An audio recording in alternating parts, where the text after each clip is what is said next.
An account by the name of Good Reason commented on my video of Shiv and his 458 Italia asking if he should get a 991 GT3 from Porsche or a Ferrari 458 Italia, and it just so happens that Shiv talked about this extensively in some footage that I did not use in that video. So here is Shiv talking in detail about why the Ferrari 458 Italia is much more fun and enjoyable for him on the street than the Porsche 991 GT3, which he also owned and tracked. Take a listen.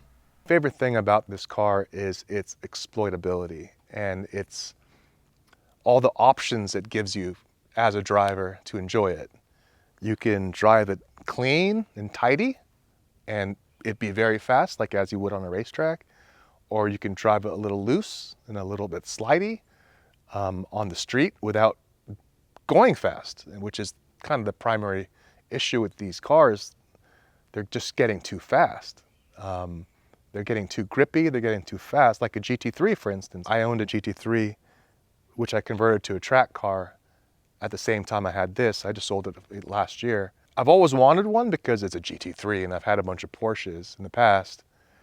And I thought the GT3 would give me that extra tactility that I missed in my 997 Turbo, my 997 non-turbo, even my Boxster and Cayman.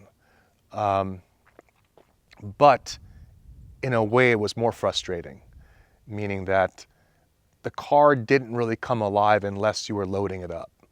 Unless you were under heavy braking, the car would just understeer and the front would bob. And then it had so much rear grip at the exits of every corner, you couldn't slide the car.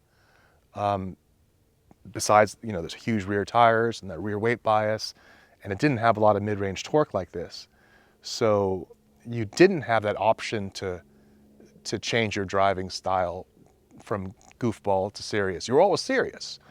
And to feel like you were getting something out of that car to make it kind of come alive, you would be committing to corners and exiting corners that at speeds you just aren't really sustainable on the street most of the time. Maybe on a nice Lake Berryessa drive where on an empty day you could use it, but you always left you feeling like you were missing out on something, especially once you took it to the track and see what it could do. The street became not that fun for it, out of its element. Whereas this car on the track is brilliant, on the road is brilliant, in the town is brilliant, and it provides you an opportunity just to let loose at any point in the corner because it has a lot of mid-range torque, being a big V8, and it doesn't have a ton of weight. It's only mildly rear weight biased. So it's a hooligan car, exotic, which is something you don't get too often. Most of the exotics are kind of castrated with too much grip and sometimes too much power, especially the modern turbo cars where they have so much of what you can't use as much of anymore and little of what you want.